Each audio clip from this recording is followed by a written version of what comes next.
একদিন একদিন আমার নাম হবে লাশ।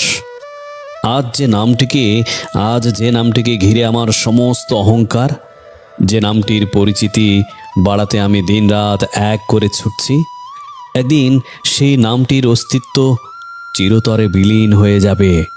সেদিন সেদিন পরিচিত অপরিচিত সবার মুখে আমার নামের পরিবর্তে কেবল একটি শব্দই প্রতিধ্বনিত হবে, লাশ, লাশ, লাশ। কেউ বলবে না অমুককে নিয়ে এসো, সবাই বলবে লাশটি নিয়ে আসো। এই এক শব্দেই মিশে যাবে আমার জীবনের সমস্ত অর্জন, পদবি, দাপট আর দীর্ঘশ্বাসের গল্প। আমরা এক অদ্ভুত মোহে মত্ত হয়ে পৃথিবীতে বাস করি। আমরা এমনভাবে সম্পদ জমা করি যেন কোনোদিন মরতে হবে না, আবার এমনভাবে বেঁচে থাকি যেন আজকেই শেষ দিন নয়। আমরা তুচ্ছ এগো আর জেদ ধরে রেখে প্রিয় মানুষদের সাথে দূরত্ব তৈরি করি, অথচ আমরা ভুলে যাই যে আমাদের বিদায়ে ওই মানুষগুলোর চোখের জল ছাড়া আর কিছুই সাথে যাবে না। আমাদের এই বিশাল বাড়ি, দামি গাড়ি, আলমারি ভর্তি পোশাক সব পড়ে থাকবে এই ধূসর পৃথিবীর এক কোণে।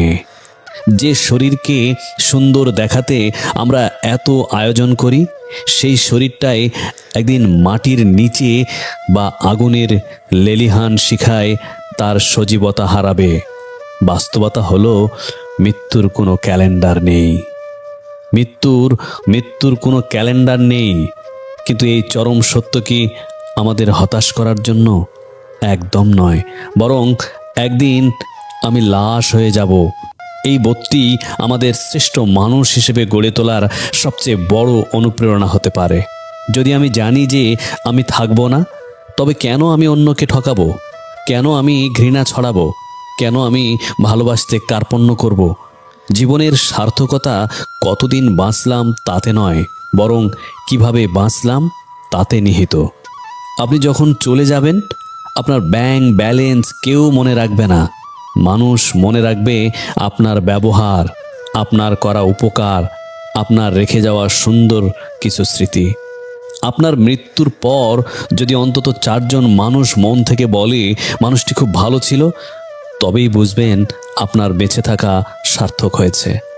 তাই আসুন, লাশ হওয়ার আগে আমরা মানুষ হয়ে উঠি।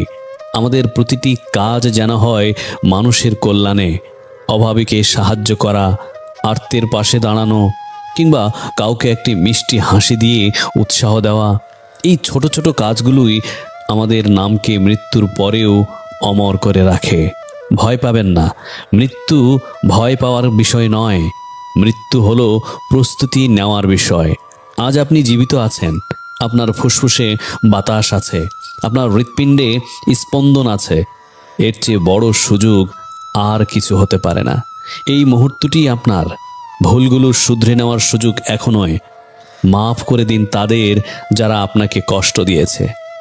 মাফ চেয়ে নিন, ক্ষমা চেয়ে নিন তাদের কাছে যাদের আপনি ব্যথিত করেছেন। মনে রাখবেন, কবরের কাফনের কাপড়ে কোনো পকেট থাকে না। আমরা খালি হাতে এসেছি, খালি হাতেই যাব।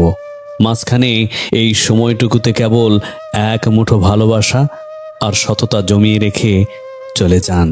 যেদিন আপনার নাম হবে লাশ, সেদিন যেন আপনার কর্মগুলো পৃথিবীতে সুবাস ছড়ায়। আজকের এই দিনটি আপনাকে দেওয়া হয়েছে এক নতুন গল্প লেখার জন্য। সেই গল্পটি যেন হয় সাহসের, ত্যাগের আর ভালোবাসার।